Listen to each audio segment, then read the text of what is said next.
Yo les gens, j'espère que vous allez bien, moi ça va tranquillou, puisqu'on est jeudi, et jeudi, c'est gratuit. Mhm. Bah ouais, je crois ils sont pas ouf, hein. Je crois que c'est un jeu mobile là.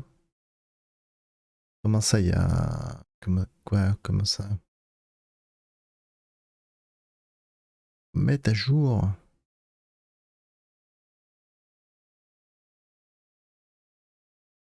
Très bien, hein. Je mets à jour. Ah oui, c'est vrai, il y a la bêta de Skulls and Bones. Ok, mais ça, on s'en fout. Donc le prochain, c'est Dakar Desert Rally.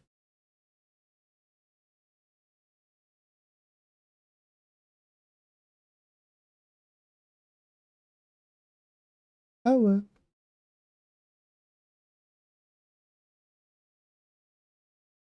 Hmm.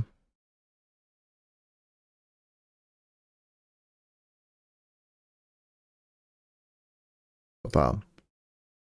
Bon, à la base, il vaut 30 balles. Pas gratuit. Et en ce moment, ouais, c'est le Toki Toki Littérature et le Lost Castle.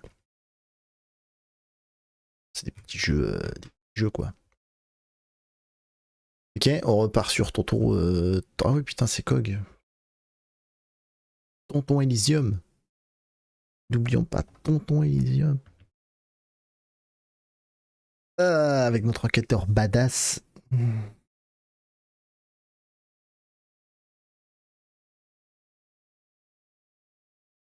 Et la Cog, il veut pas se lancer. Et là, c'est la fin.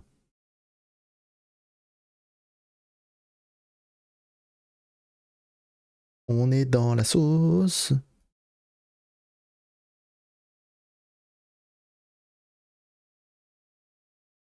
Non, mais tu vas pas te lancer. Tu vas pas me faire ça à moi. Je crois pas.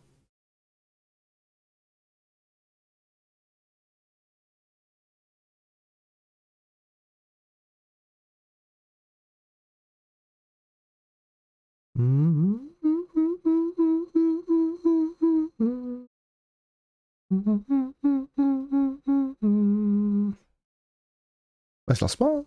Ah si, c'est lancé. Vous n'êtes pas connecté. Certaines fonctionnalités de l'application ne peuvent être disponibles. Te fous de moi quoi. Comment ça je peux pas me co?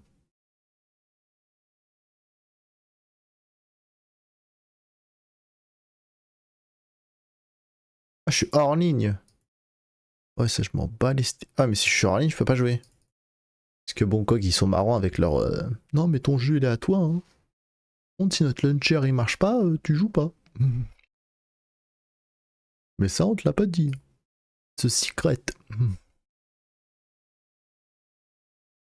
Attends, est-ce que je peux faire une capture ou pas?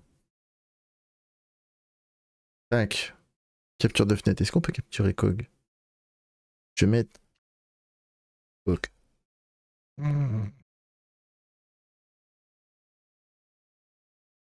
Ah ouais, mettre en majuscule, ce sera mieux. Cog. Ok. Ah bah si, on peut capturer. Le Pocos. C'est vraiment un Pocos.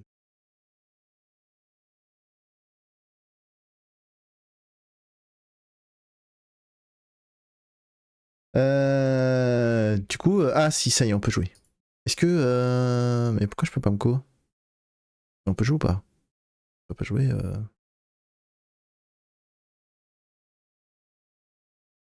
Normalement, ça passe, hein.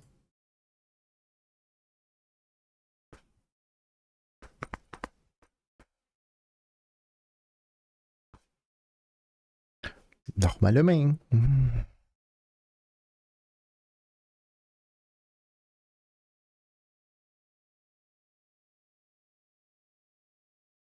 Mhm. Ah, mais la synchronisation, elle ne se fera pas puisque je suis pas co. Zubi. Donc annule la synchronisation.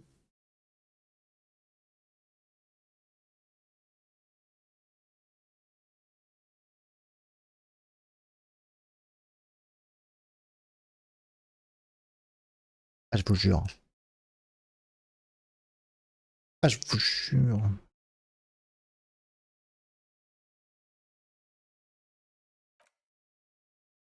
Bon, c'est bon, on peut jouer. Can play. Ok, donc on était à la... C'est vrai qu'on a eu plein de trucs du coup, hein, puisque... On a acheté plein les bouquins. Tac. The Greatest Innocence by João Paulo Salomão Lopes de Fuego. The book is large and heavy. Browsing through the various chapters, you try your best to understand the ceaseless overflow, the sprawl of names, dates, places, events historical. Most of it ends up as a twisted mass of facts inside your brain. Your educational survey is done. Did you catch any of that? No. Oh well, it's pop quiz time. Let's see what you've learned. This might take a few minutes. You ready? That's the spirit. Here we go. Question 1. Who was the first innocence? Dolores Day.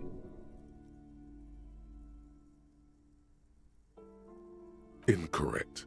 Dolores Day was the innocence of humanism, internationalism, and the welfare state. She codified parliamentary democracy and created modern institutions.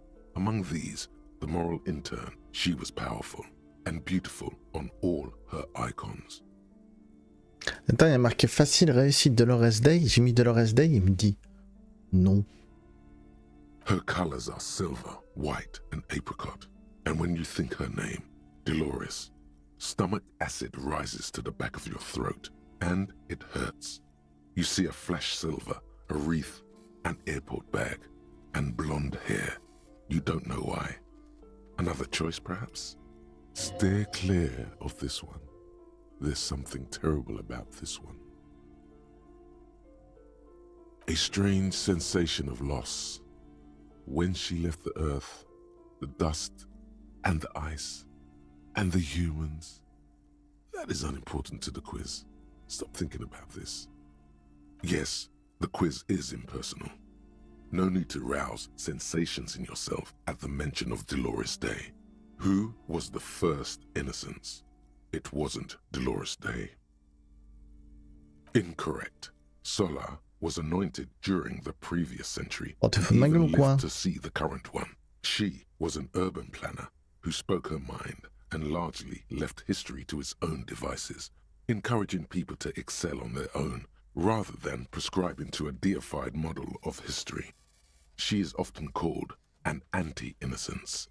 Sola resigned after an assassination attempt by a Yugo nationalist who blamed her for not taking the side of the left during the turn-of-the-century revolutions. Innocences don't usually resign. Care to try again? Correct. Nothing much is known about him. It's not even clear that he was a he, but Franco Negro presumed as such and called him Pius. He's depicted as a young man with molten gold pouring out of his mouth. All he spoke was gold. It's said he invented God and equality of men before God. He also introduced the gold standard as a way for measuring people's love for Aurum. As the first innocence, he declared that there should be more of those like him. It is presumed his disciples were the beginning of the Holy Party, the founding party. Question 2. Who was the strongest innocence? Dolores.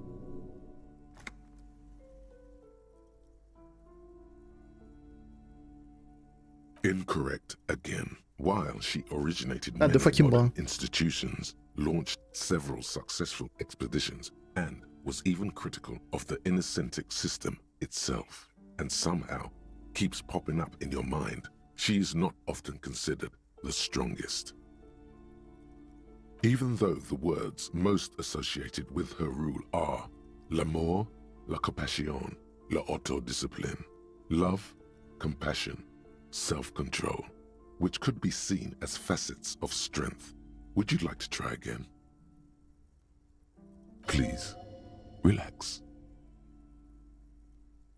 Correct. Named the innocence of militarism, he codified hereditary rule, but at the same time ended serfdom and established the Inter Isolari Real, as the global reserve currency. He also established the concept of the nation. Franco Negro attempted to solve the rising tensions between the aristocracy and bourgeoisie by building a unified society in which every man has a place and a mission, but at the same time may rise to nobility provided on the strength of his virtue. Question 3. Who was the false innocence? Okay, it wasn't Dolores Day. She's not false.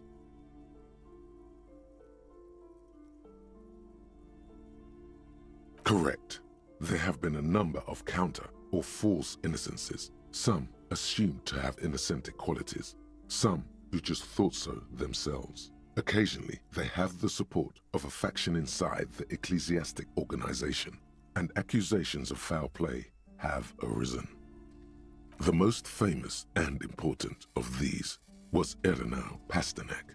He was into torture, despotism, hymns, cannons, and world conquest, but got defeated and humiliated by Stepan the Despicable of Kedra.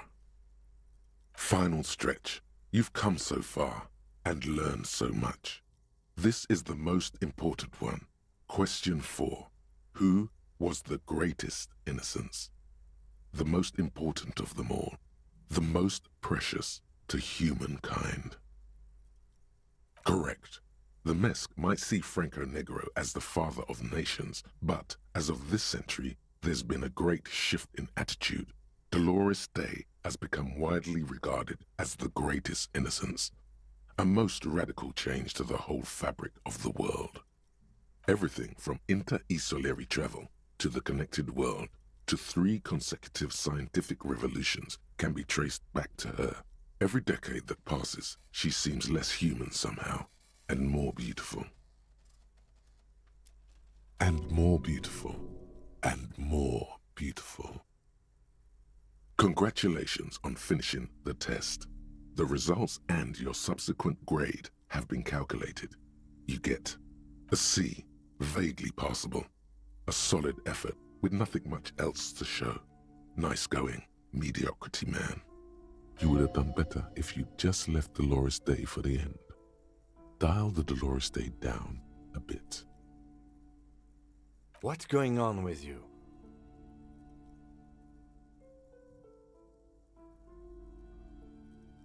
Okay. You are shouting at an inanimate object, like a real weirdo. No wonder you seem to have trouble with the right answers. Man, something's weird about this book. You should do something fun instead. Rock out. Forget about it. Browsing through the book again, you still have trouble understanding the torrent of information. It only seems to add to the confused jumble of facts inside your brain. Your educational survey is done. Did you catch any of that? No. Oh well, it's pop quiz time. Let's see what you've learned. This might take a few minutes. You ready? Non, pas de dégage avec ton attrape, couillon. It seems rather unfair to try again after you already know the answers. But sure, if this makes you feel better, here we go again. Question 1. Who was the first innocence? Dolores Day. Correct. Nothing much as the first. Question 2. Dolores. Correct. Franco. Question 3. Okay, it wasn't Dolores Day. She's not false. Correct. The most final stretch. You've come so far. Correct. Everything from and more beautiful. Congratulations. An A. All correct. Impressive. Oddly so. You really navigated some treacherous waters here. Well done. The lieutenant is doing his best. Yeah, sure. It's so much easier once you know the answers, right? C'est vrai. Suivant. The worn map features the patchwork grid of the streets of Martinez, with directions to appropriately touristy locations. Year 48 resides on the upper right corner. Your finger moves through the various streets, across Rue de Saint-Ghislain and Rue Saint-Cypar, over Saint-Brun and Martinez North, finally coming to a halt on the spot where you are currently standing, although the map gives no such indication itself. For a more detailed view of the map, go to your journal and select the Map tab. Ah ça y est, on a la map. Medicinal purposes of the Pearl. The cover of this heavy tome features a number of esoteric symbols. Flipping through the book, you find a number of sections on the general benefits of the Pearl. A large pharmacopoeia makes up nearly half of the book. You come across the following explanation. While modern pharmacopoeia are continually updated by so-called experts based on the results of clinical trials, readers will find assembled here the timeless wisdom relied upon by generations of traditional Seolite medicine practitioners, Mesk mystics, and Ilmaran folk doctors. Finally, something to calm the angry spirits that have been plaguing you. It seems to contain descriptions of the medicinal properties of various ingredients that may be gathered from the Pearl, as well as instructions for producing a variety of herbal remedies. There are a number of Seolite tonics that promise to improve your short-term memory, but nothing that speaks to your condition. What you're describing is booze. You don't need any herbs for that. There's nothing in here that speaks to hangovers directly. However, while browsing through the various descriptions, you become convinced that you could assemble something from the ingredients listed here. Want to give it a shot? First, you need to choose a base ingredient. La menthe, parce que j'aime bien la menthe. Next, you'll need to combine the base ingredient with an appropriate vehicle. Lastly, is there anything else you'd like to add?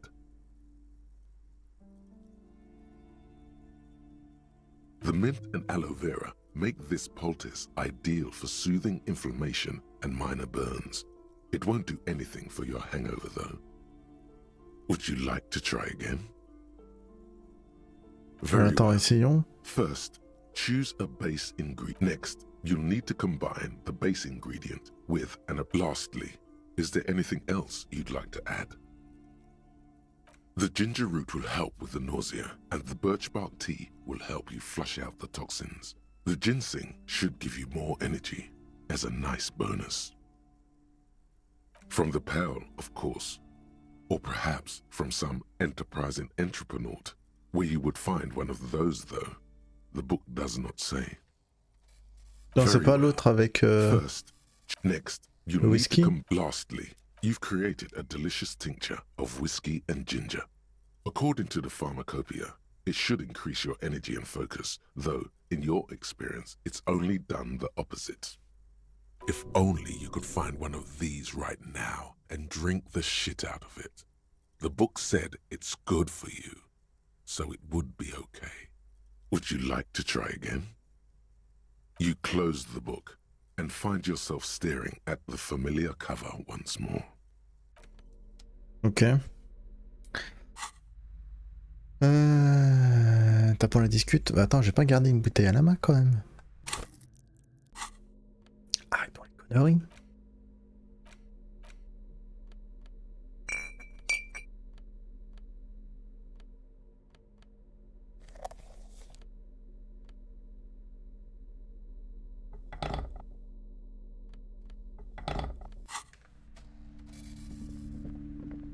Bon, assassin de la police. Ouh, ouh. Bon. De toute façon, je dois lui causer à la petite dame. Écoute, je vais pas regarder à travers l'avance ce qu'il y a là. En mystique tout ça. Il veut qu'on cause. We should think about calling it today, maybe. The nights are still miserably cold this time of year. You certainly have been avoiding it. Attends, est-ce qu'on peut causer sur... Yes? What do you want to know? You mean like a brief? Do you want me to brief you again? 3 days ago, during that time, the victim had been stripped of his belongings. The caller did not identify. Okay then. Was there anything else you wanted? No. It's not. The deceased is a security guard for a corporation. Then you are in. I expect the case itself to be less good. Excuse me? Detective, if I may be frank, you seem to be. That's good. That's good. That's good. Some you time? This is a police investigation. Please do. We wouldn't want your regime. Mais attends, j'avais pas une... Ah non, c'est parce que j'ai déjà fait du coup. Non, j'ai pas fait.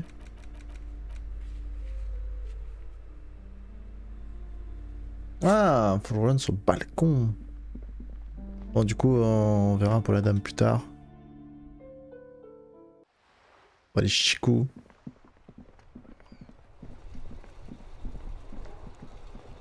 Faut aller là, je crois.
found tied to the ceiling fan can talk. No one. It must be merely imagination. But Let's bail! Time to push the eject button! Sounds like a responsibility! You don't like those! Oh, you don't owe me shit. Well, officer, you're right. You don't owe me shit, you owe me money. We do not need to assert ourselves here. We only need instructions from him. This is the proprietor, remember?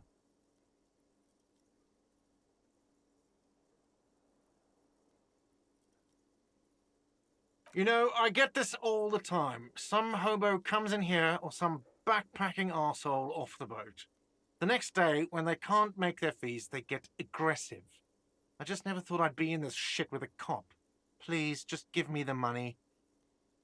Who does that clown think he is? Arrest him!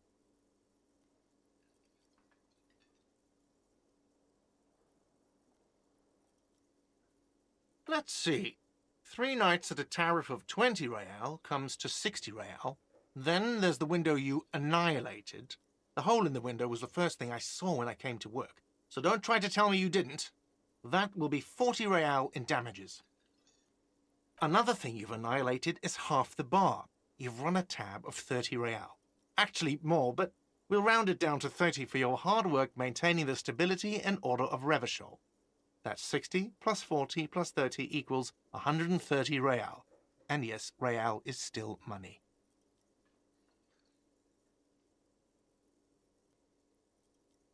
You can't arrest me. I haven't done anything.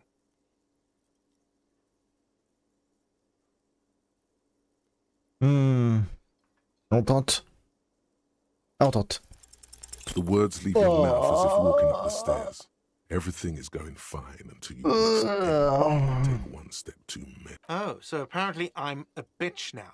Okay, I'll be the bitch, and you'll be the broke cop who owes me money. And no one will arrest anyone because that's insane. How's that? Sir, leash in your tongue. The words nail the cafeteria manager to his place. Unmoving, he stares down at the counter with his cheeks reddish. Officer, you need to contact your station. Ask your people for assistance with the money you owe this place. There is a shortwave radio in my car. When you get the time, use it. We need to get this investigation started now. I'm sorry, but I can't let him stay here if he doesn't pay. He's 3 days on the slip. If he doesn't have the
peur, hein.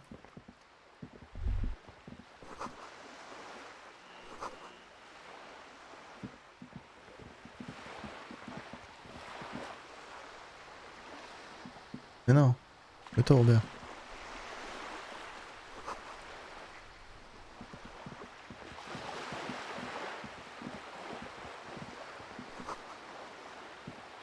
This coin-operated viewer is facing southwest.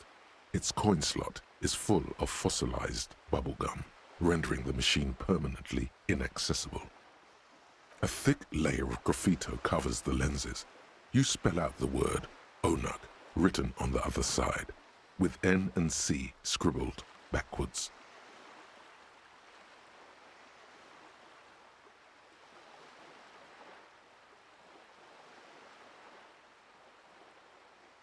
Under the graffito, a sea of blues and greys appear. Behind the water lies a coast studded with concrete and reeds. On it, a church on stilts, lanky weather-worn wooden planks, an X-shaped cross topping its tower. The church looks old and weather-worn. There are no lights in the windows.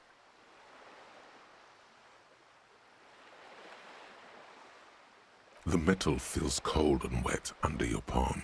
It looks unhygienic. Probably some kids.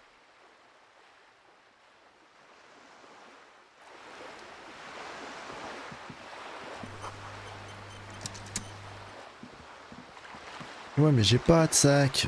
This coin-operated viewer is facing south. The instruction manual says, your money disappears into the coin slot. The curtains on the display open. You lean in to catch the view. It's blurry, different blues and greens. In the middle of the shimmer stands a drab grey shape, like a ghost. The lenses shift. The ghost sharpens into an islet in the bay. In the ruins, a man-made structure is visible, a half-sunken sea fort, its concrete almost reconquered by nature. It looks as if it was abandoned quite some time ago. Nothing but a rotten tooth remains of the anti-aircraft tower. A lonely birch tree grows out of it, its leaves ripped from it by the winter wind. The little brave birch tree seems to wave back in the wind. Really? I don't have the eyesight to make it out.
Encore un? Le mytho toi. Ok.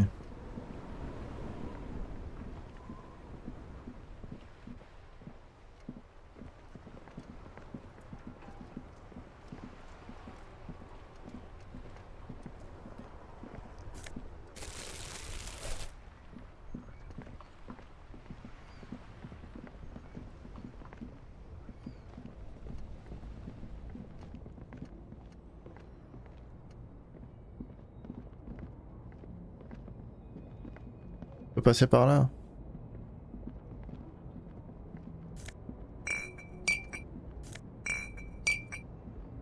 Je vois.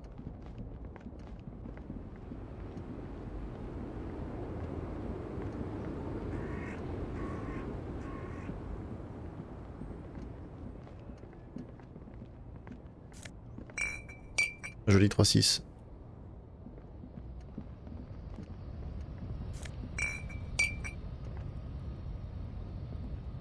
A lorry stuck in the traffic jam.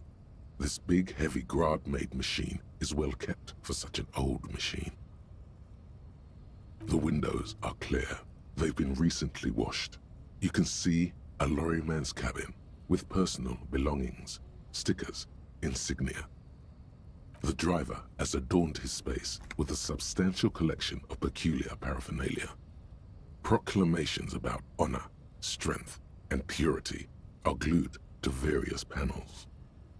The back end of the cabin has a small perch to sleep, large ashtrays. There are several suns and wheels sewn into the curtains. Racist nationalist paraphernalia. Not unusual in this part of town. This is our guy.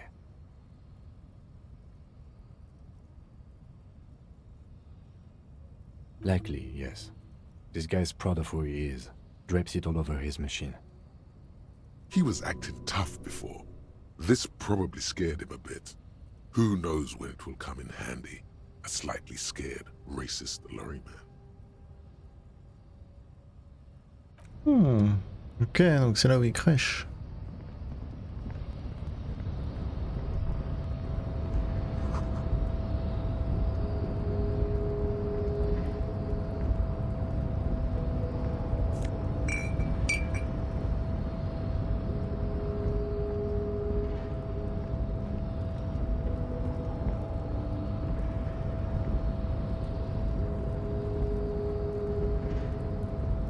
En même temps, on va discuter avec l'autre. Est-ce qu'on a fait notre théorie sur truc? The unpromising race pupil returns.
Ok.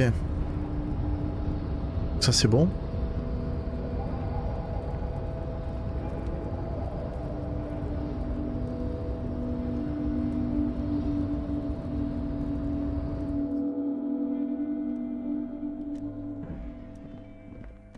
Je passe par là, mais je sais plus où est la consigne.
Trop près.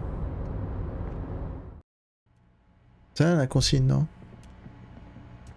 Ouais, la Tiens, c'est étonnant, il est pas là.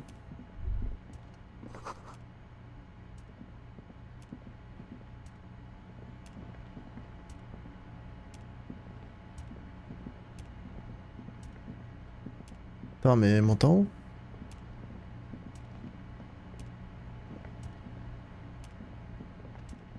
Ah, t'as oublié ça quand t'as table basse et je peux pas le prendre.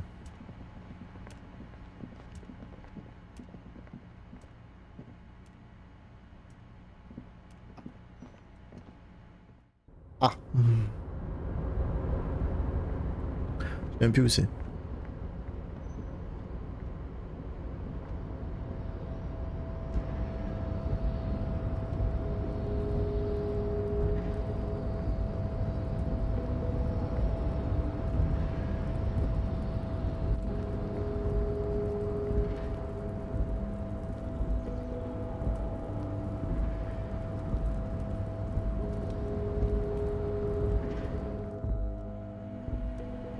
J'entends faire tout le grand tour. Mais bon.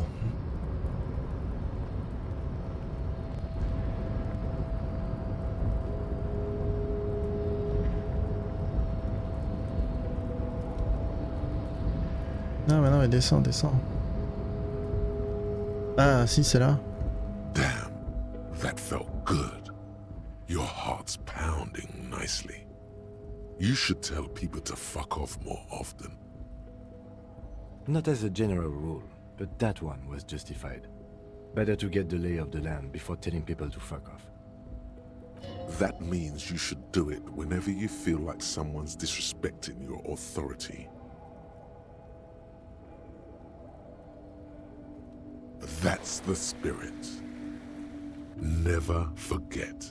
The whole world's a wooden house and Pas mal. Ah, c'est là. Quoi? Oh non, c'est fermé la nuit.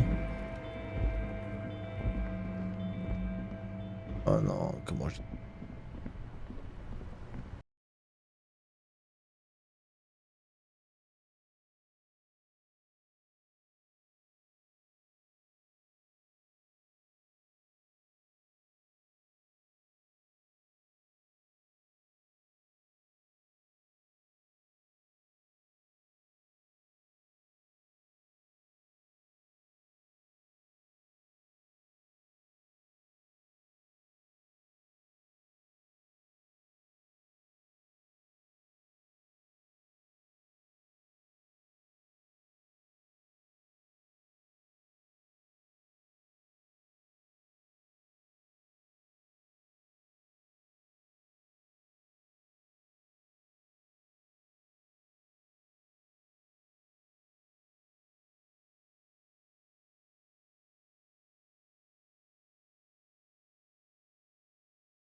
leans against the cabin top of her sailing boat, smiling as you approach.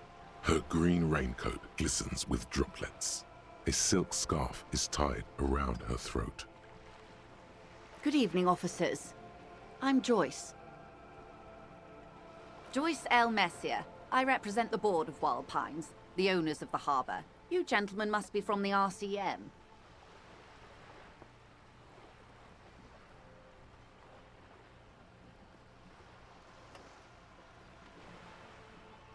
I'm glad to see you here.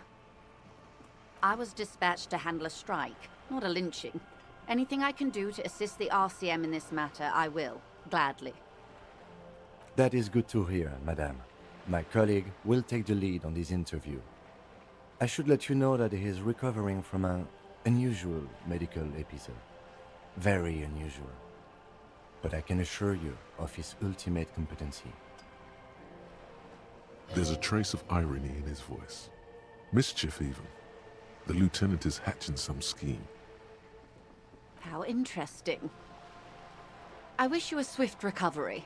In the meanwhile, you have my full cooperation, and the full cooperation of the Wild Pines group.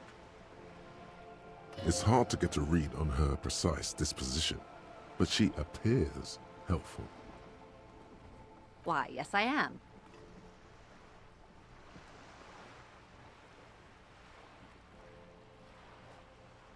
The boat? No. It is called Cordelati 19 because that's the type of sloop it is. The word "it" feels strange. Such a beautiful boat deserves a proper name. A breeze ripples through the sails and tugs at your hair. Below, the sleek, fish-like shape of the hull parts the water. Beneath that, a resounding darkness. You're reminded of something. Or someone. It's a pleasure craft, a 19-pacer. It also happens to be rated for Category 1 racing. Though these days I mainly use it for business. Okay. How about Cordelati 19? Why? Because it was manufactured in Revachol East by a company called Cordelati, and its hull is 19 paces long.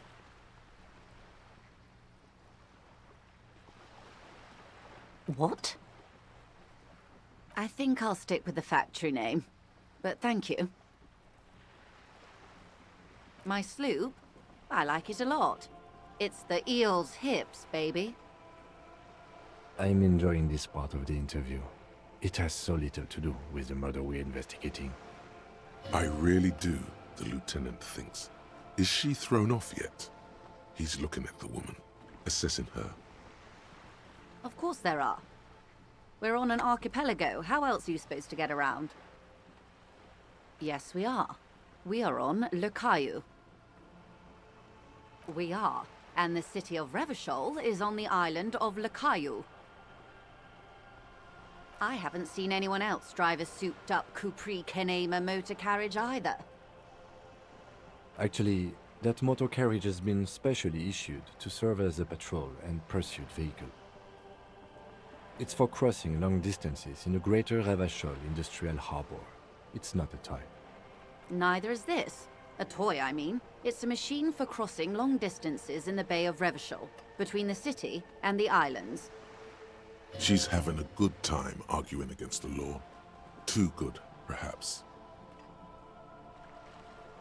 Officer, I assure you I'm a highly qualified pleasure craft operator.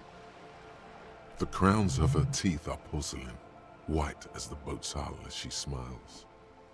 Qualified pleasure craft operator. So charming. Where's the damn license? I just renewed its safety inspection last month, officers. It is completely seaworthy. In fact, it's taken part in not one, but 2 insulindic regattas. Even finished once.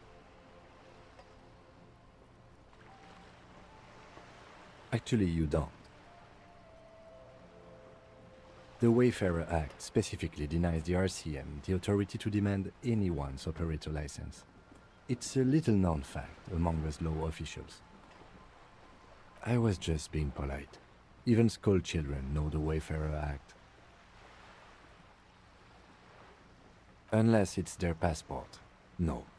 Do you want... You need to save face if you want her respect. Demand that passport. Of course. The woman is silent, smiling while the waves lap against the hull. In your hand, under the plastic, a light blue passport saying, Republic of Vespa. The coat of arms has a lion and an ostrich. Seigent. The woman, born in the year 3 in the commune of Rediffusion, smiles at you. Face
Is an exploration and cargo fleet conducting trade between the Samaran and Insulindian Isolas 250 years ago, when pine ships explored the South Seminese and charted Lormantang on behalf of the suzerain.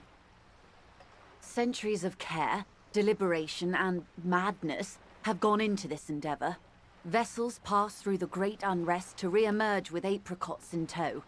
The logic of the system is totalizing. It's taken everything from its employees to build it. You mean aside from being the terminal's legal owners, who are responsible for moving 8% of the world's cargo?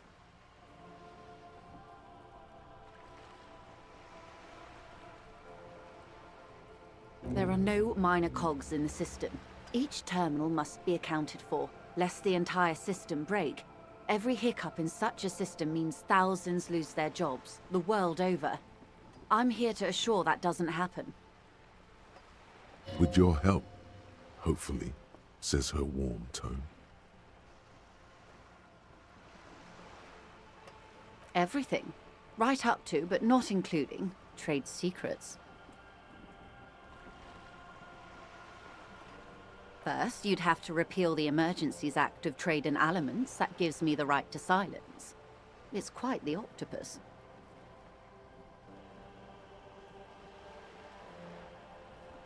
Why?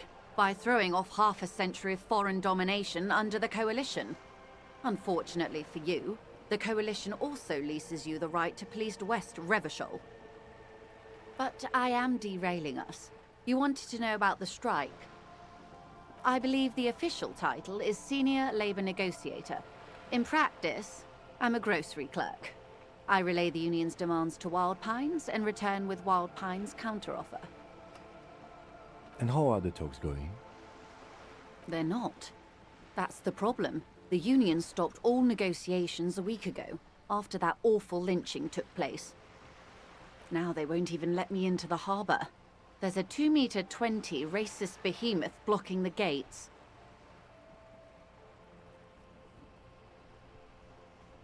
Oh, so you've met him. Has he beguiled you with his inane theories? My colleague has his peculiarities. Let's not go into this particular one just yet. Of course.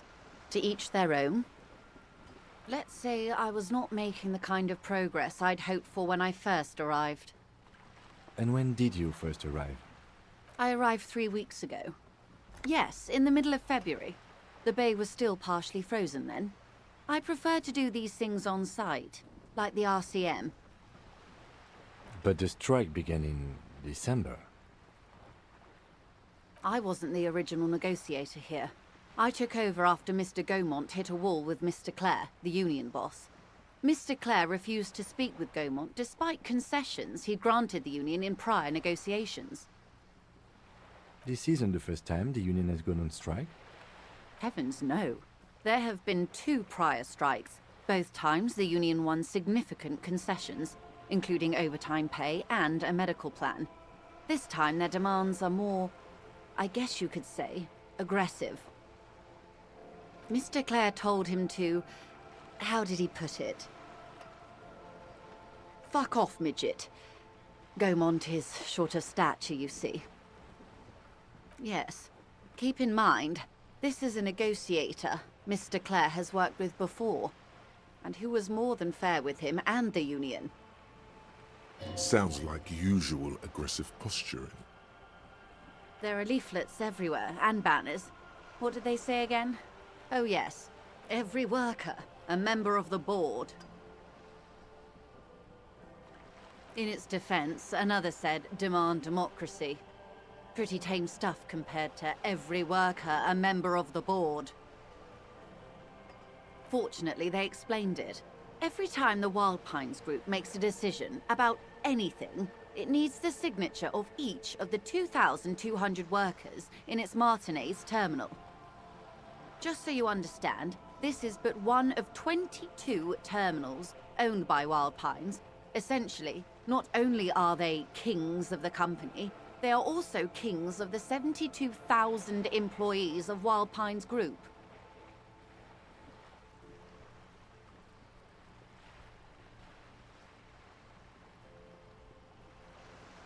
They're having a blast. But how can they afford it? After 4 months, my assumption was they would prefer a more practical solution. I'm not sure. Naturally, I assumed that was just their opening position, a hard-nosed tactic with a side of mockery.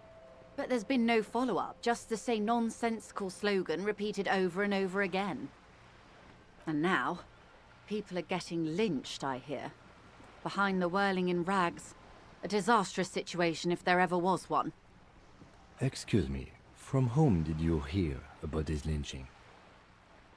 I first heard it from the bowyer at the gates. The one whose very name advertises his aversion to work. I think he said it was, "Call me mañana." This checks out.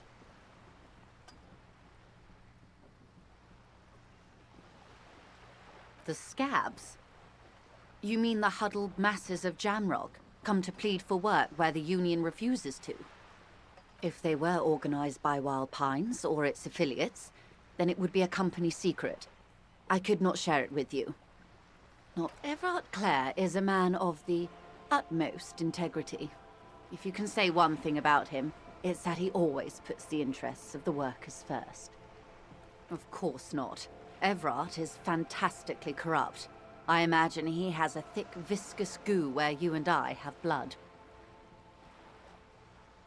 He is the most corrupt individual I have ever seen, and I deal with men like him for a living.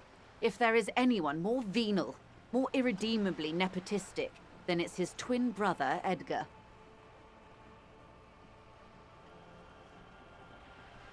Yes, Edgar looks exactly like his brother, except for that lazy eye. He also talks exactly like Everard does, and when one's term as foreman is up, the other takes over. It's how they circumvent the term limits, you see, with a funny little switcheroo. While in office, they've embezzled God knows how much of their workers' dues.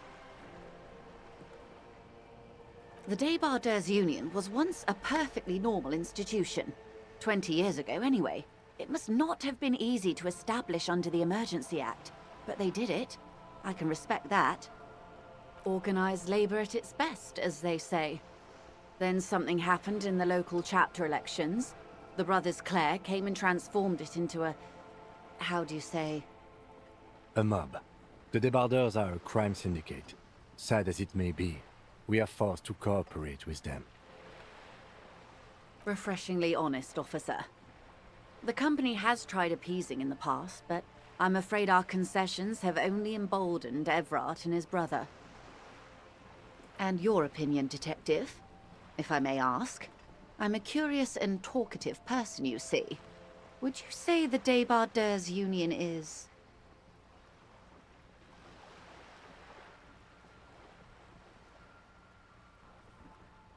Indeed, and a hungry one. Sadly, Wild Pines have cooperated with what amounts to a crime syndicate for 2 decades. However much you feed the leech always hungers. I'm glad you asked. There was a woman, the previous forewoman of the Union. She disappeared. Disappeared? Yes. On the last day of the local chapter elections, her daughter phoned in and said she wasn't running anymore, or coming to work. Ever. End of story. Downright haunting, if you ask me. The Wild Pines suspected foul play, but what could they do? It was a union matter.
I'll be frank with you.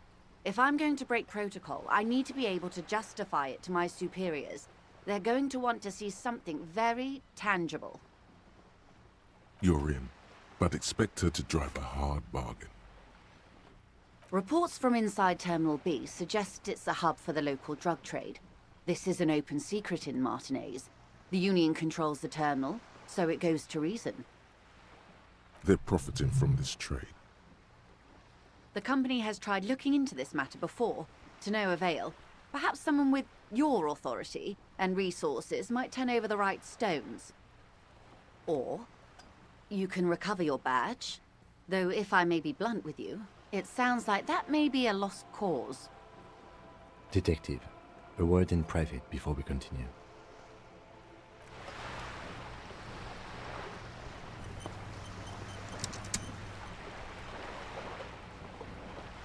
This is not going quite as I hoped it would, Detective. Honestly, I was expecting you to use your unorthodox technique to keep her off balance and, not volunteer us to be her henchman. This woman is running circles around us. She might have known about your misplaced badge all along, or she's simply an adept improviser. Either way, we've played straight into her hands.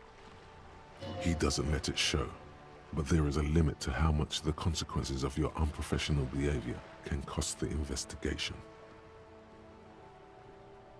I'm sure you will, Detective.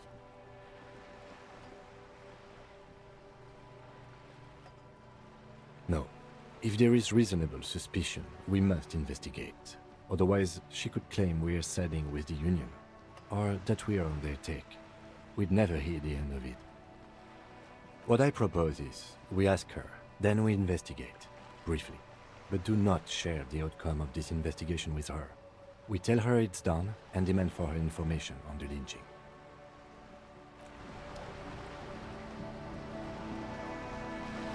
You're back. Good. What can I help you with at this late hour?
And hotel clerks, but to belittle yourself in these eyes of O'Donnell.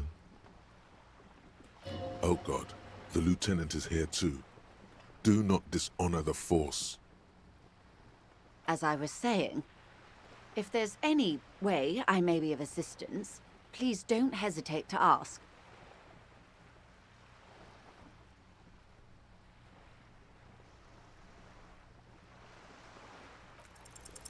Voila, you're doing it. Ah, ça c'est beau ça. Really put your back into it. Yell it from the top of your lungs.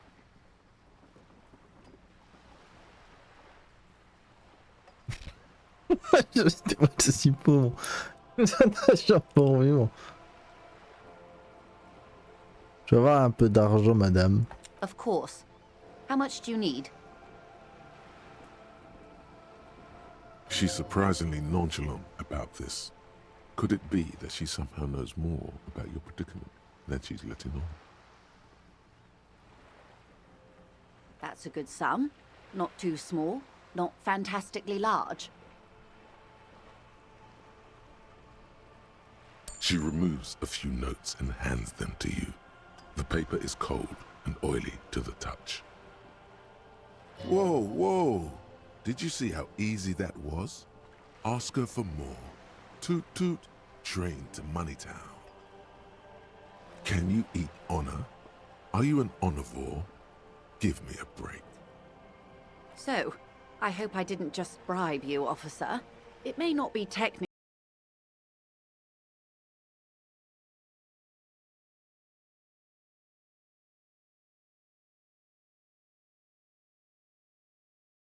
are permitted under the Emergency Act, unseemly as it may be, as long as they are properly logged with the precinct. which he most certainly will do. Now, how else can I help the RCM today, besides supplementing its salaries? You have? And how did you like Mr. Clare? Finally, time to choose sides.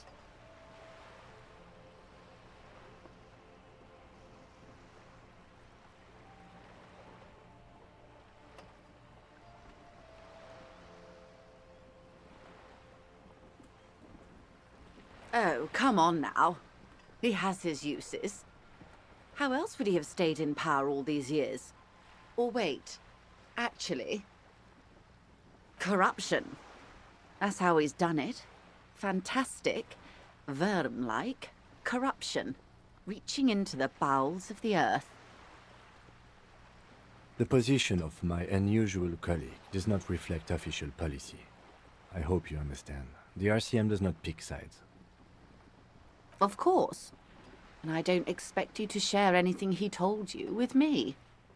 I'm not a corrupt worm myself. How could I stop you? Are we not human? Are we not curious to hear another person's take? It's only natural. We would only be gossiping. Tell her she'll like you for it. Yes, your disgusting necktie agrees completely. Let's gossip.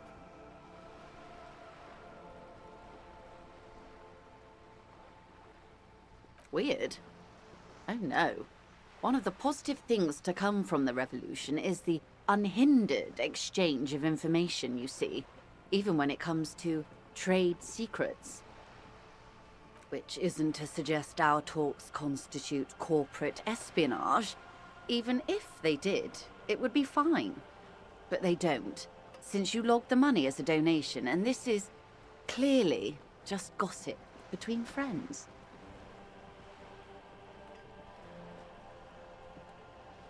Of course, Detective. Should something come up later, down the road? Until then, is there anything I can help you with? It's quite straightforward. Someone is using Terminal B to smuggle raw ingredients from the Samaran Isola into Revachol with the Union's blessing. Wild Pines has suspected it for years. Ingredients for what, ma'am? Meth and dextroamphetamine, GBL, and various synthetic psychedelics.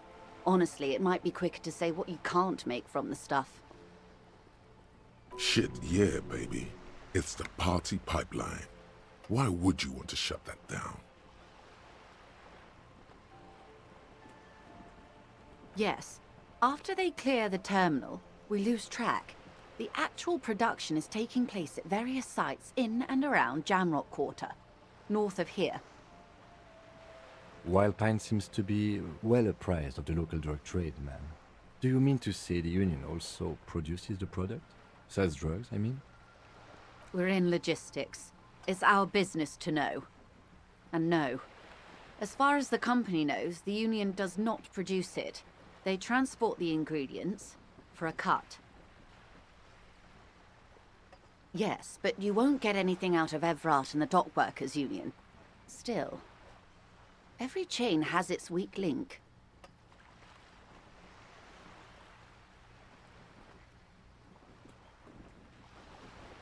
The lorries. Someone needs to move the ingredients from the harbour into the city. Once they reach Jamrock, they're distributed to a network of local manufacturers, well beyond our grasp. But in transit, they are vulnerable. Perhaps you've noticed that a number of lorries are tangled in a traffic jam at the roundabout just now. Interview the drivers who are still hanging about. One of them might be waiting for a crucial shipment. I'll be explicit. If you find this driver, I will share company secrets with you. You'll be indebted to her, in a way, but one step ahead of the Union in another.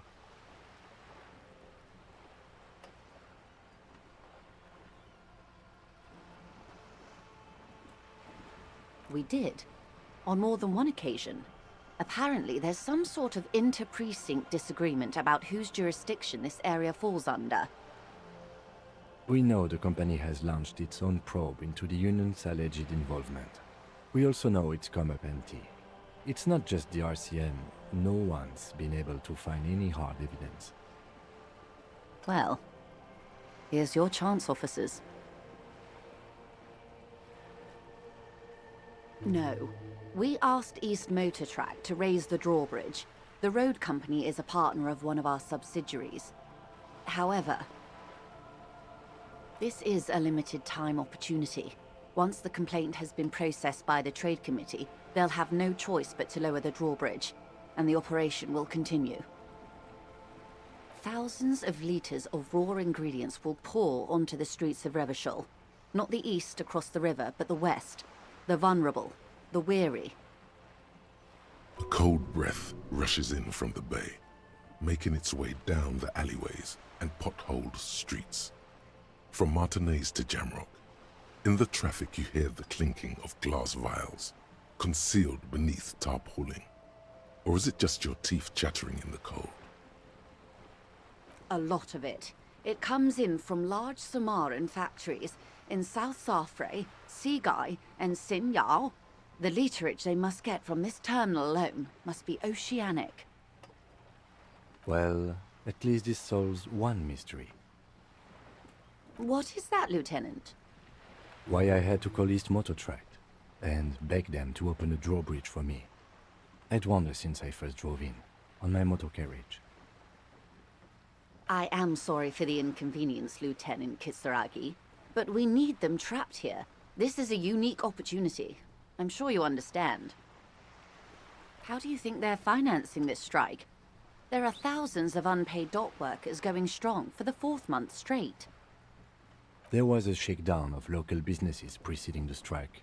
Many were squeezed to bankruptcy to fund it. With all due respect to these desert cacti, the contents of a few cash registers cannot provide for 2,000 men. The local businesses can scarcely provide for themselves. Precisely. Smuggled out of that very gate at night, most likely, then loaded onto lorries and driven to Jamrock. You simply need to find one driver who will open up to you. It sounds like she tried looking into it herself, though she's clearly not the type your typical lorryman would confide in. She simply nods. Of course, Detective. Ok. It's clear you like the hard stuff, Brota. Evening falls. The time has come to take the vow. The vows of blood and flesh. Lower intestine. The term is metabolic and circulatory system. De lâcher une pêche ou quoi? Fascism, Brota.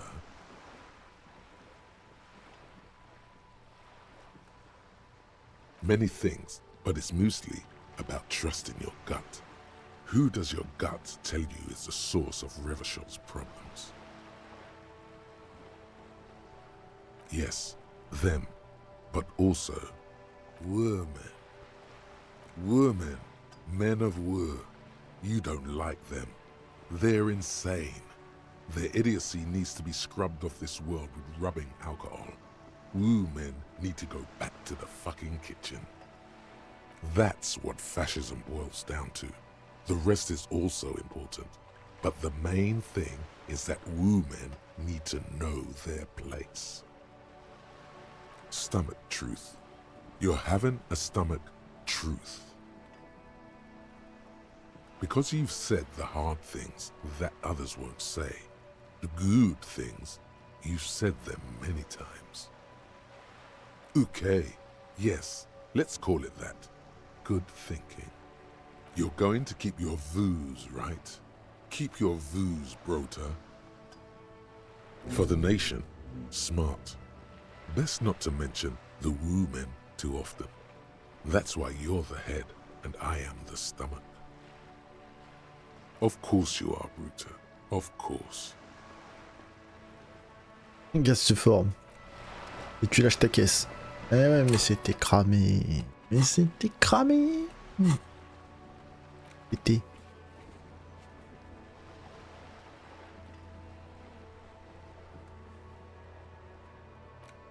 coup, j'ai la carte. Oh. Oh. Oh. S'ils sont blancs, vous pouvez les retenter maintenant. Ah, la fenêtre brisée, c'est chez moi. Ok, très bien, très bien, très bien. Ok, on a eu deux nouveaux. Ça va m'oublier.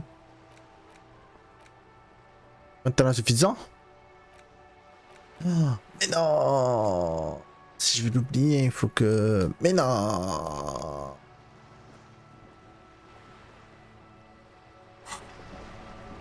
Ah ouais!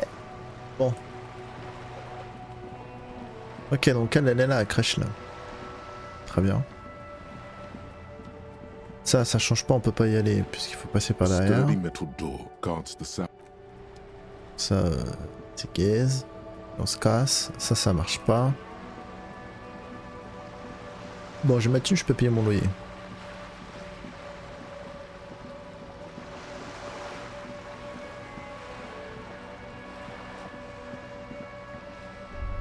Bon. The sight of bullet holes stirs something in you, making you forget the lieutenant's surname. The faded marks are too degraded to draw any forensic conclusions. Just chips in the sandstone. Where?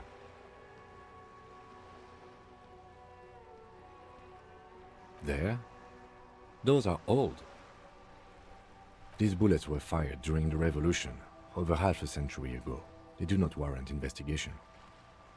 Not much. I don't have a fresh perspective on it. Shall we? Ok.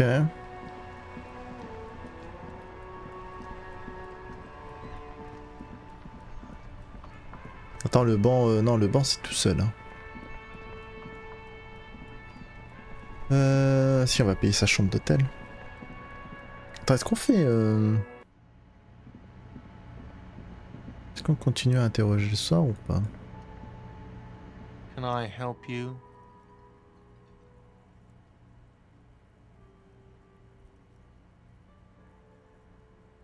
Yes, have you got it? Well?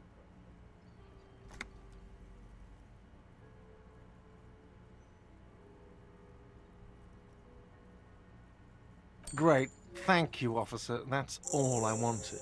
Payment for services rendered. If you continue to stay here, I just ask that you please pay your nightly bill in advance, starting tomorrow. He's not sorry about his behavior for your sake. Now that you have money, he really wants to make sure you're not angry with him. I'll unlock the electronic lock to your room. All the doors lock automatically at 9 p.m.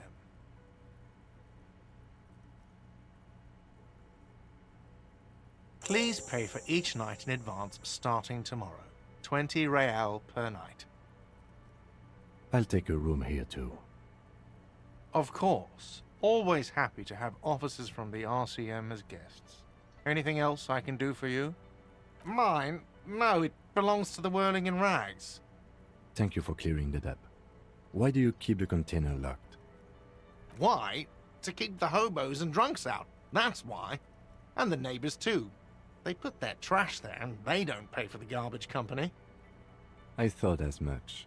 And are you the only party with access to the trash container? Well, yes. Us and the garbage disposal company. It seems a little callous, doesn't it? Something stirs in you. Prod at him and find out.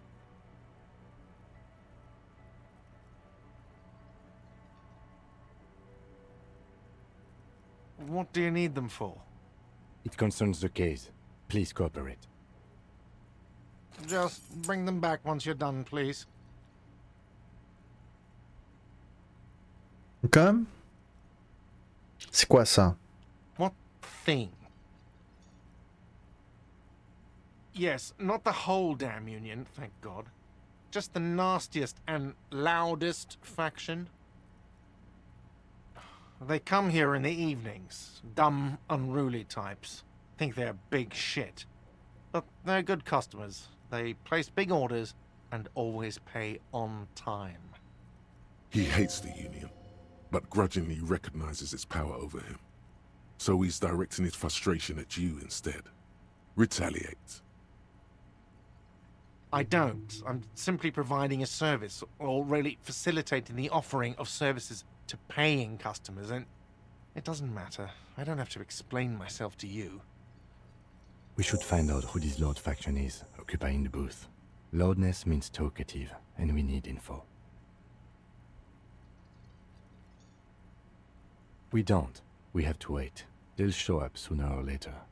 Men get hungry, even striking men. If not today, then they'll be here tomorrow.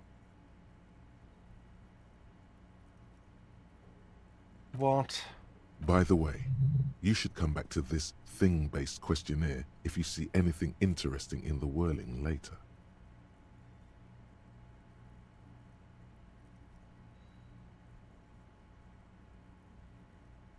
Absolutely out of the question. Absolutely in the question. First we find a sad banger. Then we sing this place to shit. Another thing. Great, Ouais, yes. ça c'est bon. Hey, so we've been monitoring you internally, and now we know your copo type. Guess. No, you're the sorry cop. The cop who's sorriest. Let's make it official then, shall we?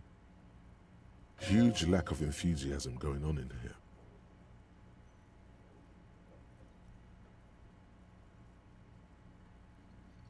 No, you don't. Come on. You'll be back to saying sorry in 2 minutes. Stop wasting time and begin the repentance. What? Jealous of the sorry cop? I think they'll be fine. They'll be super, super fine. It'll be totally okay. You can dual copo type from sorry to anything.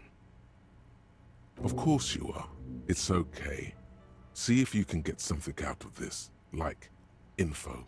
Or maybe every time you say you're sorry, you get $1 million. Ok.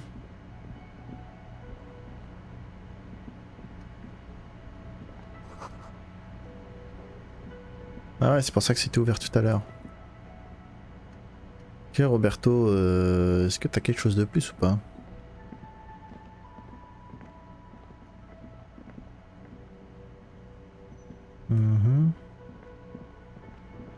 On va chez Kou?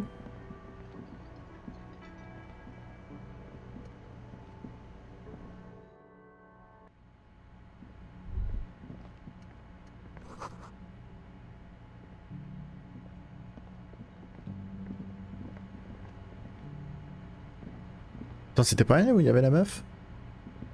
The door is closed. There is no answer. You hear the shower being turned on.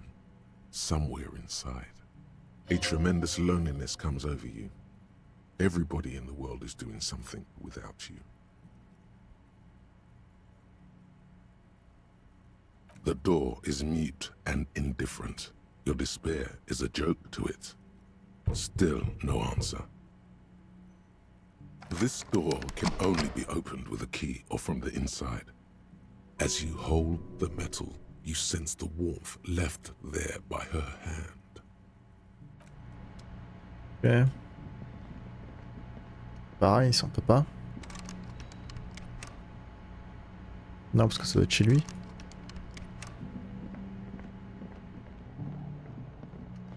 Mais non, mais pousse-toi, je vais aller dehors.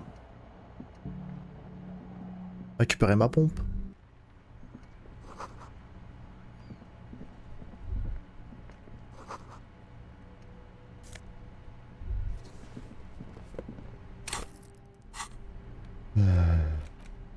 C'est bon? C'est bon.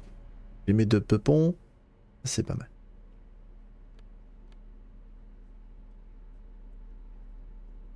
« 35 bouteilles quand même, hein. C'est pas mal. Non, moi je dis c'est pas mal. There they both are. Two identical shoes, both copiously green and indiscriminately snakeskin, reunited on your feet. It's pretty clear a normal cop is not what you are. You may be what they call a big dick cop.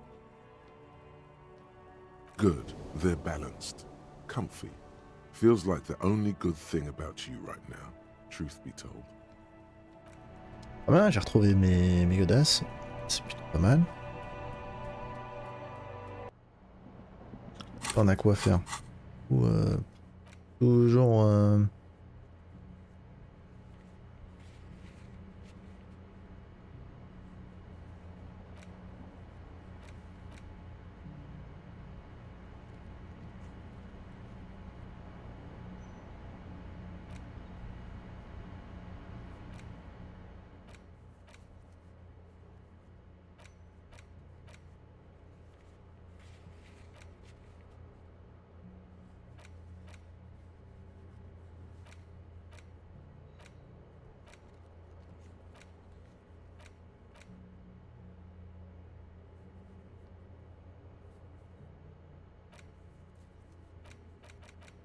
Ok. Ça on peut rien faire pour l'instant parce que...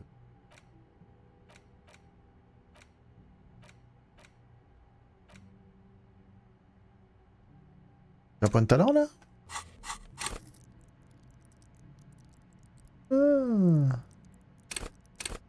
J'ai un point de talent.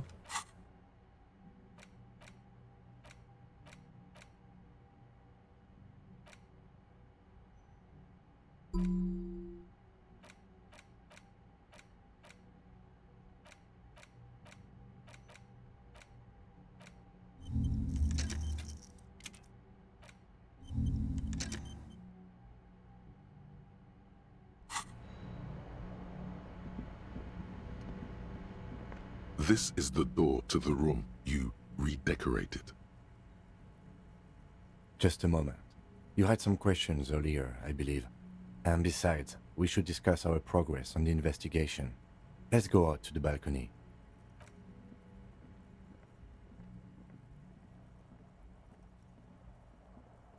The air outside is brisk.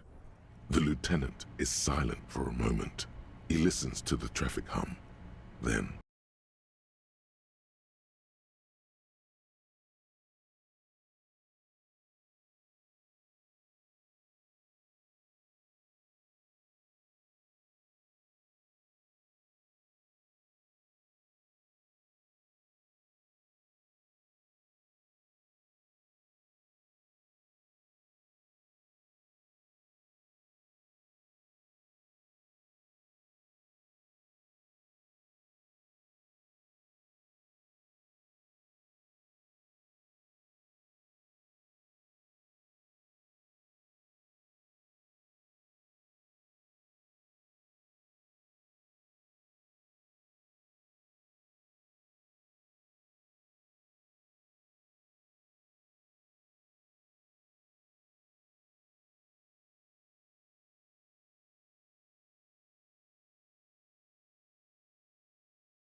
to cover for anyone, which is for the best. Yes, the last time was 4 years ago. He says it matter-of-factly and moves on. That's an improbability, perhaps even impossibility. Of course you've killed people. It's somewhere down there, melting in all the drink. Precinct 41 is known for a higher than average rate of police violence. He's not judging you. He's respectfully acknowledging the difficulty of working in your precinct. We don't convict. We arrest and send them to coalition government courts in Courant and La Delta. The prosecution works off our testimonies and records, which is why it's paramount to keep them. The coalition government and the moral intern more broadly. The RCM was formed by the coalition government to restore order in the international zone after the revolution. So we did. Now we attempt to maintain that order. No more, no less.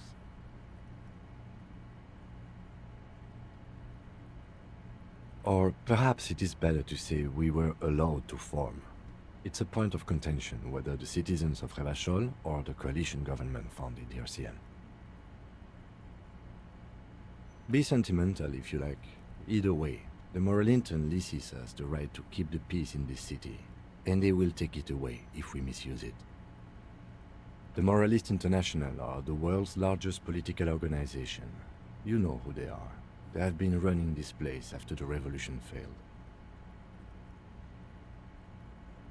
They're a union of center-left and center-right parties across the Real Belt. Our coalition government is just one of its many projects. They also run the ICP, EPIS, most intergovernmental organizations in the world. What do they believe in? They are Dolorians. They believe they continue the humanist project set forth by Her Innocence Dolores Day 4 centuries ago. Others say they are just technocrats. Interesting question. It's a blue forget-me-not. Their motto is love, compassion, self-discipline. I think you can gauge what they want you to think of them from that. Something ominous. Something even a little feminine, but in a strict manner. J'avoue. A historic figure? The author of the modern age?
that kid, Kuno. It's different inland, in Jamrock and the GRIH. It's our fault for leaving this place to the dogs, to the union, to the company, not daring to come here more often. This place has fallen between the cracks, the jurisdictions of our 2 precincts. We run this city. West of the river is RCM land.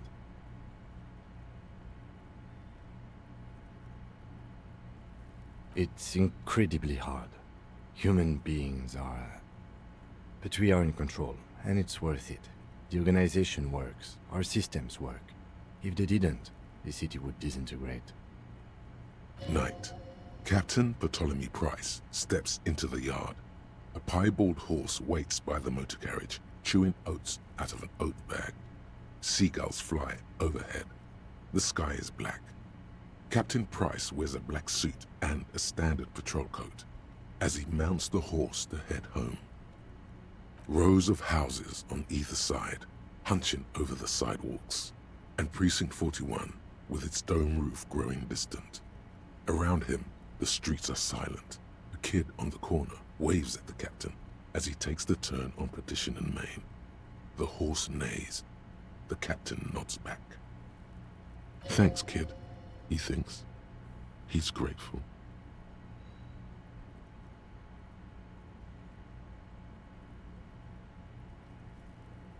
That seems unwise to me, but it's too late for an all-out political debate. Yeah, it's getting very cold now. Let's go.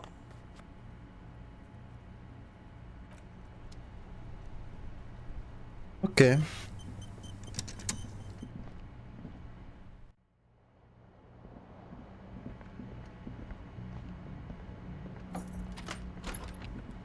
À demain. Je te dis à demain ou... Yes? Ciao. À plus dans le bus. Plus dans le bus. Attends, on va dormir là-dedans, là. The bed is cold and not particularly inviting, but it's yours. The sheets look awful. The option to go to sleep becomes available every night after 9 p.m. Ah bah attends 2 secondes. On va déjà faire le miroir parce qu'on peut le faire 2 fois. A mirror hangs on the bathroom wall. In it, your face, adorned with the expression.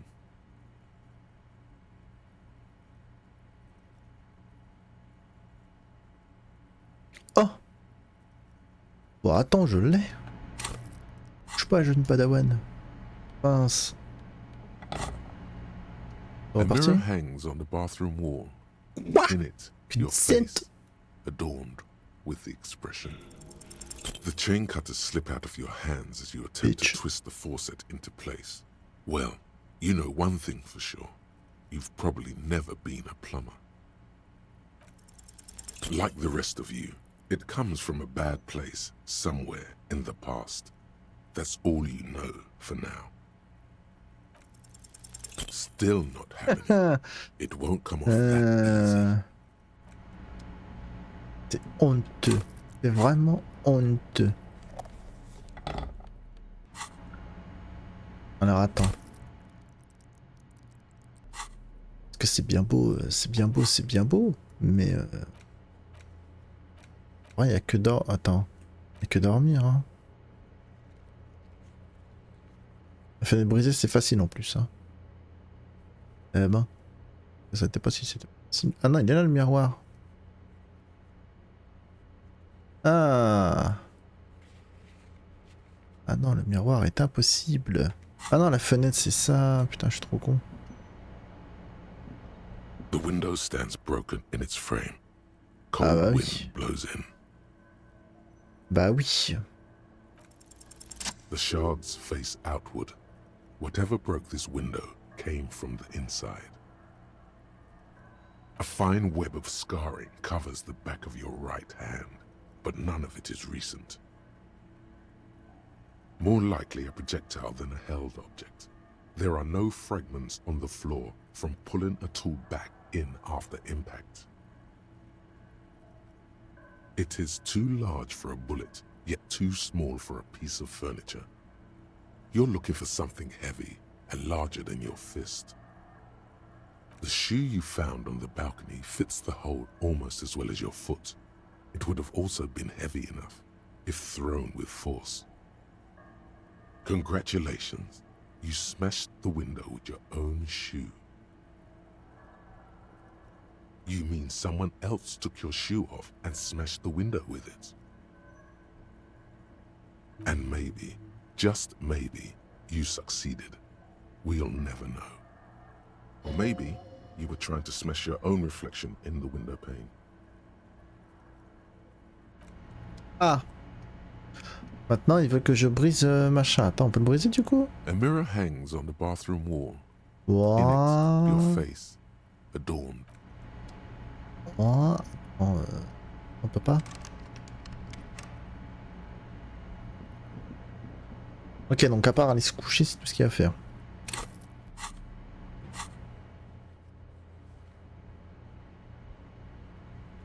Ah, je dois chercher mon insigne.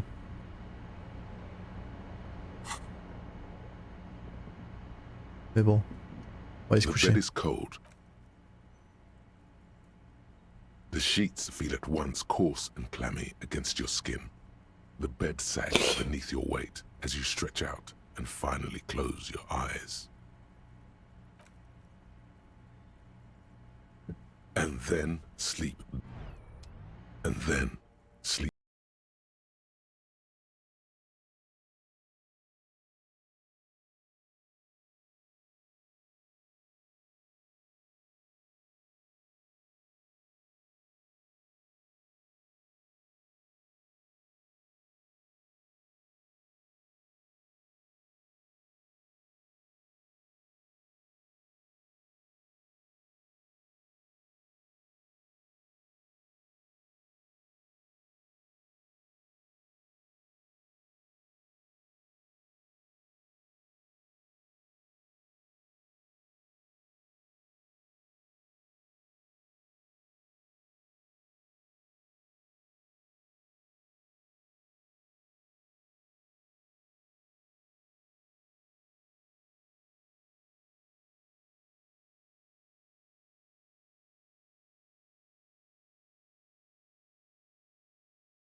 Jumbled up garbage. The pictures are gone. The bed rises to meet you. A thin, sleep-like state.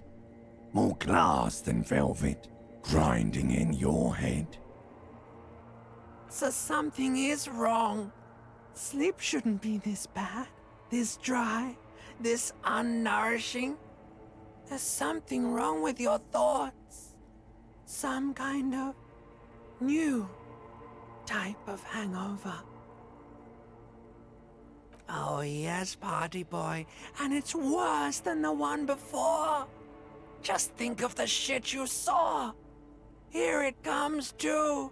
So soon already. A silent alarm goes off in your head like clockwork. Barely let you sleep at all. Time to get those clothes on, Harry. Time to go to work in the shit factory.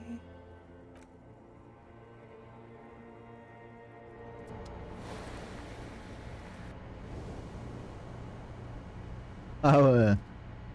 Il a des sacrés sommeils lui. Il blague pas le boys. Le Robeco ici ouvert, je sais même pas pourquoi.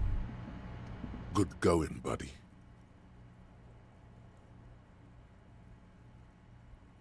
Oh, just a dream. You have ones like that all the time. You feel even worse this morning than you did last night. You mean, why are you so tired? Too tired and down to even think? It is worrying, isn't it? You can't be a detective like this. Detectives need to be able to think. It's just that your heart has finally pumped all the speed out of your system, Buster. Time to get some more. Don't do that. Stay strong. The hangover will wear off. You don't need to keep doing this to yourself.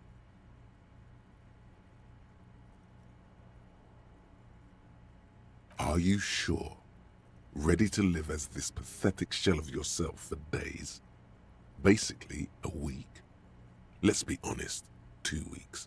Maybe 3. You won't make it. Half the town will be dead by then. You will be fired. Suit yourself, slow, sad shell man. See how you do without your spark. Ok. On peut tous les A mirror refaire. hangs on the bathroom wall. Ah non. In it, your face, adorned with the expression.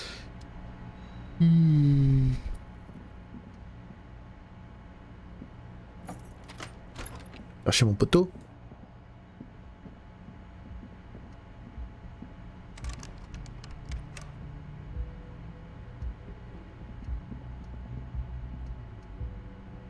The door is closed. Still nothing. You should punch a fucking hole in it. Sale pute. Carrément. Frapper la porte du poing, allez. You slam your fist into the vinyl. It does not produce a hole. The door sits sturdily in the frame, and your fist hurts. This was all a very good, normal thing to do. J'ai déjà perdu un point de santé, je viens de Not commencer. to mention, great exercise. Ah non, c'est bon. On aurait pu croire, hein. Alors il m'attend en bas.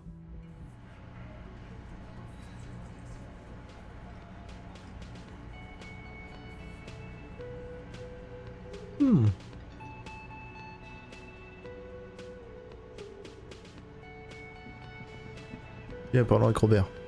Morning. Looks like we can get to work at once. The union muscle turned up. They look rowdy. We should talk to them. I mean ungovernable. Martinez isn't exactly enthusiastic about the RCM being here. They prefer to be policed by the union. These men here. Men who drink beer for breakfast? There's talk of an armed wing of the union called the Hardy Boys, who are responsible for state policing. I think it's them. I completely forgot. Sorry, I had a rough night's sleep. It's them by the looks of it. Loud and nasty, just like the manager said. One loose thread less to worry about. and one big problem to replace it.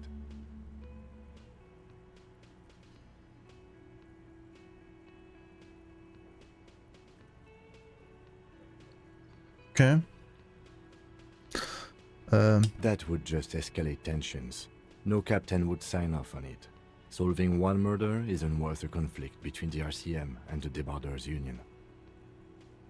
In fact, even the death of 2 detectives might not warrant an all-out war. So let's keep a cool head, okay? He's not exaggerating about that mortal danger, just calmly factoring it in. Your fists clench and your pulse rises uncomfortably. A lot of things point to the Dock Workers Union. The circumstances in Martinez, my preliminary information... actually, that's not a lot of things. We should have dug up more yesterday. Still, we need to talk to them, and it won't be easy. One more thing before we do. We don't have to talk to them immediately. We can walk right past them, continue with our business. Good. A power move. Purposefully concentrate on something else first. They're in no hurry to leave. They think they own the place. Anyway, I leave that choice to you. Whatever you decide is fine by me. Ah non, tranquille, tranquille. Bon, lui va vouloir ses 20 boules et je les ai pas, mais Can I bon. help you?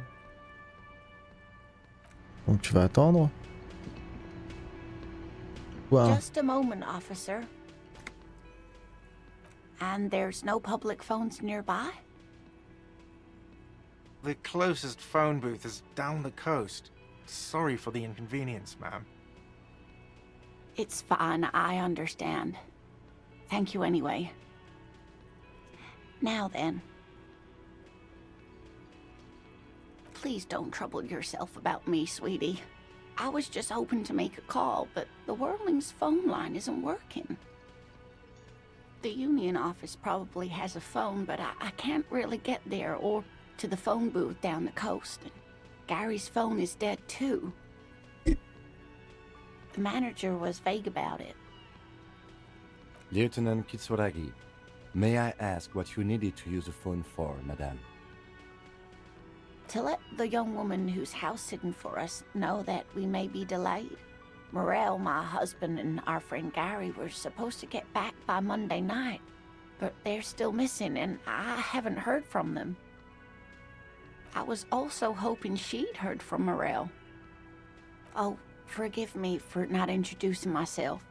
My name is Lena. My husband and I are staying with our friend Gary just down the street, but I come here for tea when they're away. You hear that? Someone's missing. There could be foul play afoot. That's right.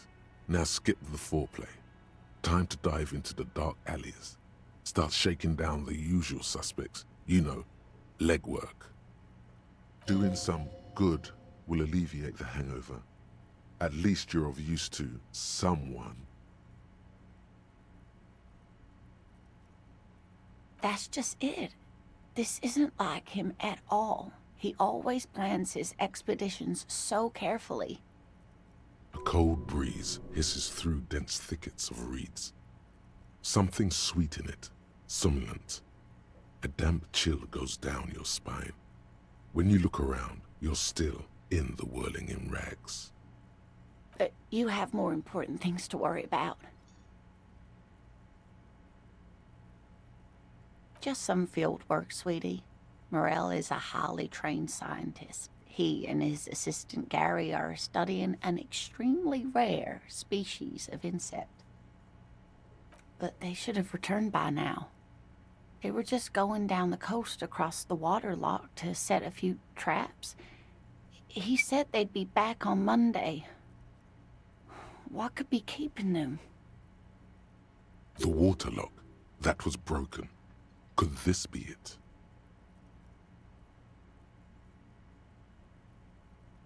Oh, sweetie, it's nothing like that. Gary's as loyal as they come. I trust him with my husband's life any day. Oh my, what happened to the water lock?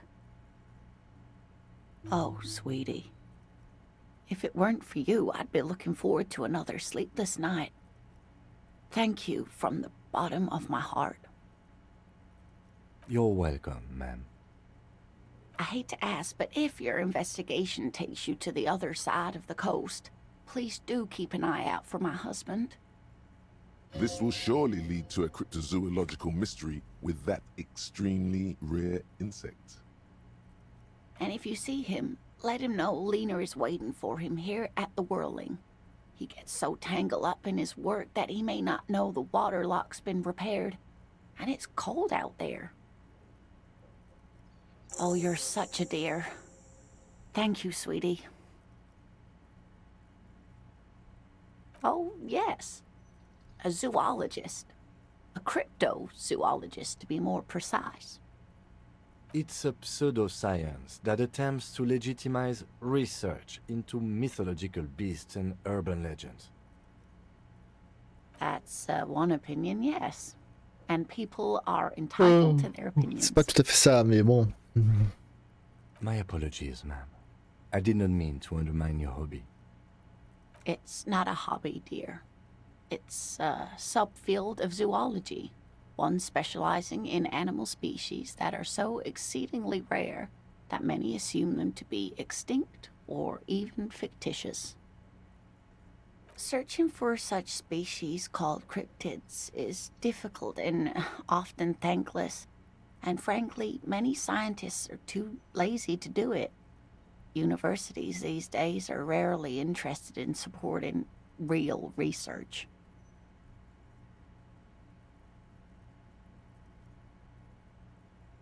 She's completely internalized her husband's struggles. They are her own.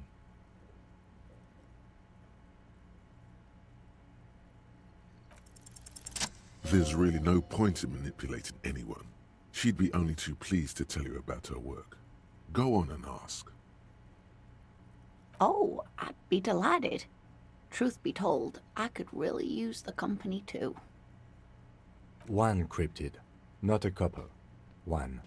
This won't turn into some kind of cryptid extravaganza. He nods and assumes a waiting posture. Cryptids, cryptids. Let's hear about all the interesting cryptids. Ooh, tough choice there.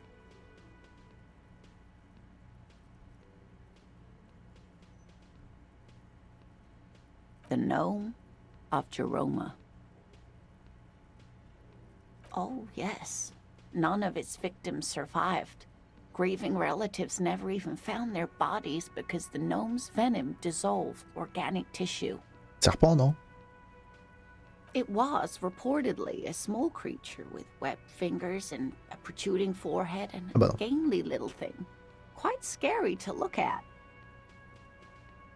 A couple of campers found it when it was already dying. They heard an odd wailing in the woods and followed the sound. They were scared and wrapped it in tarpaulin to suffocate it. It still took the gnome of Jeroma an entire day to die. If the body of the creature was found, why aren't there detailed illustrations of it in science textbooks, confirming the existence of this very little species? Alas, the first scientist who got his hands on the creature's corpse put it in a jar of formaldehyde, thinking that would detoxify the gnome's venom. Instead, all the venom leaked out of the creature's teeth and into the surrounding liquid, dissolving the creature itself. A poetic end, perhaps, but a real loss for science. Hey, you promised you'd only ask about one cryptid.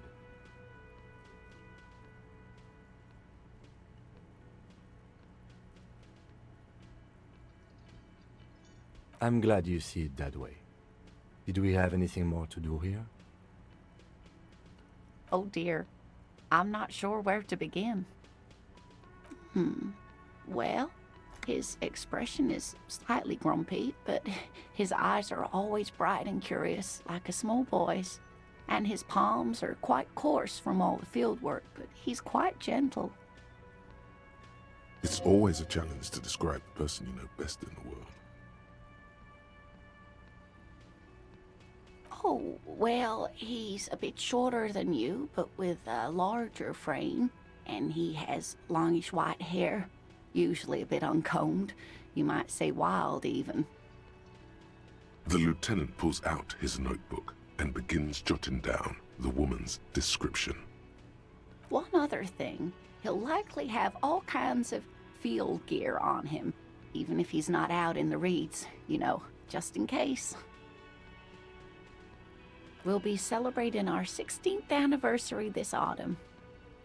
Not the most numerically satisfying anniversary, but I like the less obvious milestones even more somehow. Via dating agency, I'm ashamed to say. I was looking to get back into the scene after recovering from my accident, and he'd just divorced. We hit it off, and, well, here we are. She's skipping over some important parts. Perhaps you'll find out more later. I hope I've been useful. Oh, sweetie, it's fascinating, but I shouldn't bore you with entomological minutiae. The lieutenant gives you a sideways glance. Of course, dear.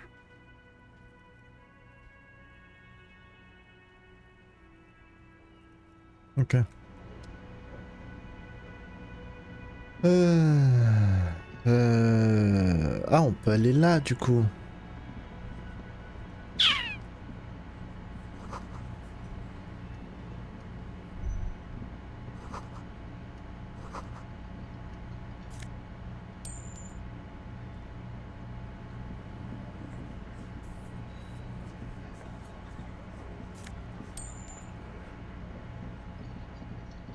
J'ai trouvé 20 boules. You see a heavy steel door with a prominent dimple lock.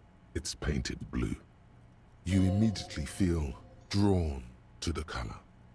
Blue is for mystery. The cobalt blue surface feels rough to touch. The stainless steel door is flush with its frame on every side. The door does not budge. You do? It's a door in the back of the kitchen. Why do you care where it leads?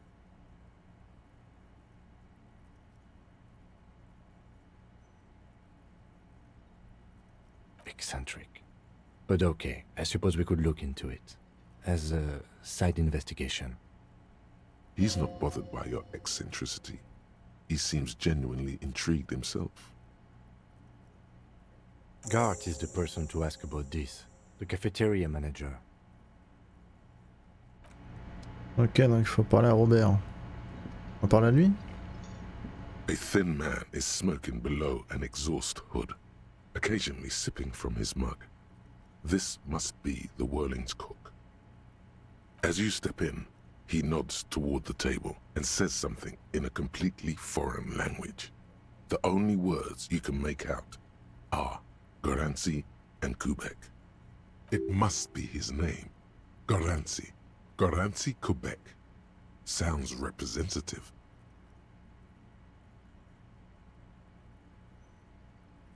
The man puts his cup down and replies something, his left hand drawing arcs in the air.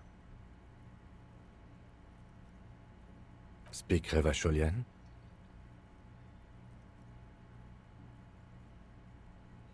We speak Suren. There is no such thing as the Revacholian language. But don't worry, your message remained clear. The cook is still smoking, ash falling from between his fingers. His good thing he didn't understand a word of your stupidity. He looks up at you, then looks away quickly, shrugging and muttering something to himself. Shrugging is an international sign for, no, I don't know what's behind that door. The mention of mañana gets his attention. He smiles and delivers a whole slew of unfamiliar words and lively gestures. Then he falls silent again. They're friends. The man says a couple of sentences in that strange language of his and then seems to wait for you to speak. Horse need more vodka? Okay, so it's vodka that keeps the men happy and in good spirits. Clever move by the Union. Vodka Borscht! I love it, Bratan! Turn it the fuck up and then ask for some yourself! Turning it up seems like a dangerous idea, honestly. The place is a powder keg.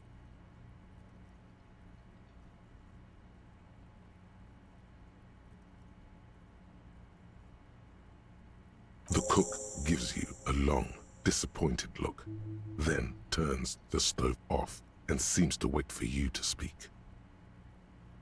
He smiles and bangs his ladle against each of his pots in turn.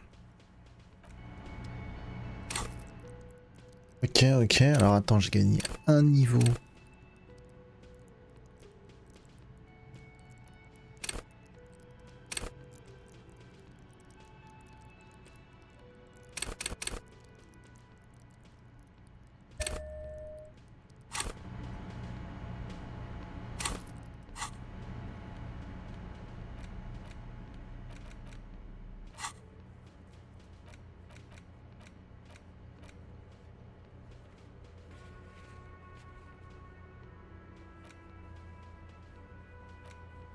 Ok.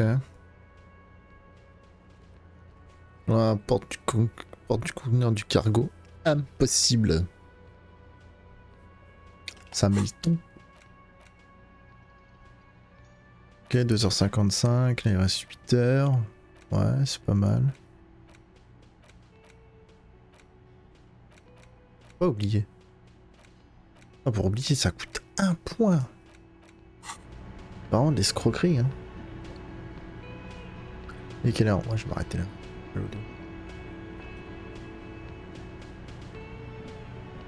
Si, on va parler. Si, on va faire lui pour la porte, faut pas que j'oublie. Can I help you? Ah, y'a pas. Non, ne me dis pas qu'il faut d'abord payer sa facture avant de... Non, faut trouver un moyen de passer. You see a heavy steel door with the door does not budge. Une clé, mais en vrai... Pas de clé. Elle peut avoir la clé. Ok. Bon, on verra. Tac. Tac et tac.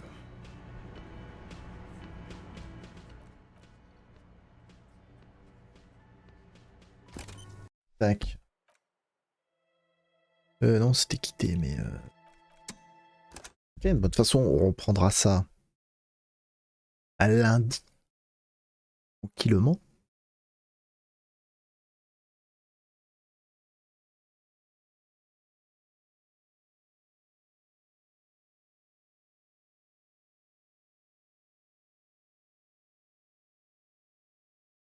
Ok. Du coup, on se voit normalement demain pour la suite de Call de Rush. On va se faire plein d'oseilles. Comme toujours. Sur ce, je vous dis bonne fin de soirée, bonne nuit et à demain. Bye bye.